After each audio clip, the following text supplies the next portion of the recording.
एक छोटी सी कहानी भगवान गौतम बुद्ध की ये बात शुरुआती दिनों की है, जब भगवान गौतम बुद्ध अपने शिष्यों के साथ भ्रमण पर निकले हुए थे। गांव से गांव, शहर से शहर जाया करते थे, प्रवचन दिया करते थे, अपने शिष्यों को रोजाना कुछ ना कुछ नया पाठ पढ़ाते थे, उन्हें समझाते थे कि जिंदगी का मतलब क्या है।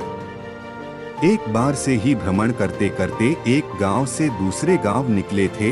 रास्ता काफी बड़ा लंबा था, चलते चलते देर हो गई। दोपहर का वक्त था, बड़ी जोर की प्यास लगी थी। एक बरगद का पेड़ के नीचे आराम करने के लिए रुक गए। अपने शिष्य से कहा, एक काम कीजिए, आप इस बरगद के पेड़ से 20 कदम दूर जाइए और 2 बार परिक्रमा लगाए, उसके बाद वापस आइए। शिष्य ने वैसे ही किया, वो 20 कदम गया, परिक्रमा लगाई, वापस आया। भगवान गौतम बुद्ध ने उससे पूछा कि एक बात बताइए, क्या आपको कहीं से ठंडी हवा महसूस हो रही थी? उस शिष्य ने बताया, उत्तर दिशा से आ रही थी, ठंडी हवा महसूस हो रही थी। भगवान गौतम बुद्ध ने कहा, आप उसी दिशा में जाइए, वहाँ कोई ना कोई पानी का स्थान होगा, बर्तन साथ लेकर जाइए, पानी लेकर वापस आना, सबको बड़ी प्यास लगी हुई है। शिष्य ने वैसे ही किया, वो गया जाकर मालूम हुआ वाकई में वहाँ पानी का तालाब था। गांव का तालाब था। वहाँ गांव वाले कुछ ना कुछ एक्टिविटीज कर रहे थे। कोई अपने कपड़े धो रहा था, कोई खुद को नहला रहा था, कोई अपनी भैंसों को नहला रहा था। उस पूरे तालाब का माहौल गंदा हो रखा था, इतनी भीड़ वहाँ हो रखी था, सारा पानी मैला कर रखा था। उस शिष्य को उन लोगों पर गुस्सा आया, ये नहाने की जगह है, कपड़े धो रहे यहाँ पर, भैंस नहला रहे यहाँ पर, पूरे तालाब का पानी गंदा कर रखा है, स्वच्छ नहीं रख सकते। सब कुछ अपने मन में कहने लगा, गुस्सा करने लगा, क्योंकि उसको अपने गुरुदेव के लिए बर्तन में पानी ले जाना था। बहुत देर उसने सोचा, क्या करूं क्या ना करूं। कुछ देर बाद एक गांव वाला आया, उसके साथ और भैंसें भी उसने तालाब में उतार दी और पानी गंदा हो गया। उसको चाह कर के भी कुछ नहीं बोल पाया, क्योंकि गुरुदेव ने सिखाया था शांत रहना। वो शिष्य वहां से वापस आया, वहां जहां बरगद के पेड़ के नीचे, जहां भगवान गौतम बुद्ध अपने और शिष्यों के साथ बैठे थे, और आकर के माफी मांगी, मुझे माफ करें भगवान, मैं आपके लिए पानी लेकर नहीं आ पाया। उन्होंने पूछा, क्या बात हो गई? वो फिर से जो गुस्सा अंदर भर के बैठा था उसने वो निकाल दिया। वहाँ तो हाल बेकाल हो रखा है, कोई नहा रहा है, कोई कपड़े धो रहा, कोई भैंस नहल रहा है, पूरे तालाब का पानी गंदा कर रखा है। वो गंदा पानी आपके लिए कैसे ले आता? आपको गंदा पानी कैसे पिलाता? भगवान गौतम बुद्ध ने कहा, शांत हो जाओ, यहीं हम थोड़ा देर रुकेंगे, फिर आगे बढ़ेंगे। भगवान गौतम बुद्ध ने अपने शिष्यों के साथ बरगद के नीचे थोड़ी देर विश्राम किया। घंटा 2 घंटा बीत गया। बाद में फिर से उसी शिष्य से कहा, एक काम कीजिए, फिर से उसी दिशा में जाइए, उसी तालाब में जाए, बर्तन लेकर जाएगा, एक बार पानी भर कर लाएगा, अब पानी पिएगे। उसे समझ में नहीं आया कि ये लॉजिकल सी बात है, अभी तो गया था, वहाँ गंदा पानी था, लेकिन गुरुदेव ने कहा था, मना नहीं कर सकते थे। वापस गया। वो शिष्य वहाँ जाकर वो देखता है, सरप्राइज ये था कि वो पानी साफ हो चुका था। साफ पानी उसने बर्तन में भरा। वो वापस आकर के प्रणाम किया और पूछा कि बस मुझे ये बता दीजिए भगवान, पानी साफ कैसे हो गया? गौतम बुद्ध ने कहा, जब सारे लोग वहाँ से चले गए, अपने जानवरों को लेकर के चले गए, तो अपने आप जो गंदगी ऊपर आ गई थी वो सारी मिट्टी नीचे बैठ गई और पानी तो पहले भी स्वच्छ था। मैं वापस से स्वच्छ देखने लगा। भगवान गौतम बुद्ध ने अपने शिष्यों को समझाते हुए एक बात और कही, जो मैं आपको शेयर करना चाहता हूँ। बात बहुत जरूरी है। ये कहानी उस तालाब की नहीं, उस पानी की नहीं, हमारे दिमाग की है। हमारे दिमाग में कई बार ऐसा होता है कि बहुत सारी चीजें चलने लगती हैं, नेगेटिविटी हम पर हावी हो जाती है। जैसे उस तालाब में गंदगी आ गई थी। उस शिष्य ने कुछ नहीं किया, सिर्फ वक्त दिया।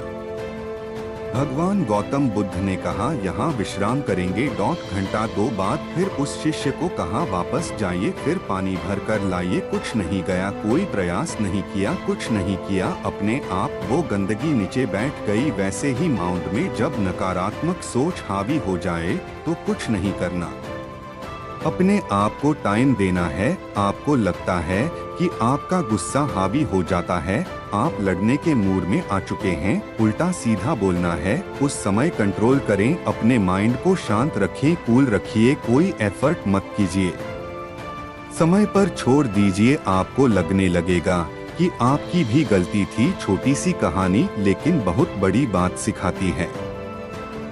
वक्त दीजिए, समय दीजिए। वक्त देने से तालाब का पानी साफ हो सकता है। माइंड में जो गंदगी है वो नीचे बैठ सकती है और जो पॉजिटिविटी है वो आप पर हावी हो सकती है। खुश रहे, प्रश्न रहिए, अपने आसपास के माहौल को पॉजिटिव रखें। मन में विचारों का आना गलत नहीं है कि लेकिन मुश्किल तब हो जाती है या विचार ऐसी परिस्थिति में गलत होते हैं जब मन में अश्लील विचार आते हैं। कभी कभी तो ना चाहने के बावजूद भी मन में अश्लील विचार आते हैं।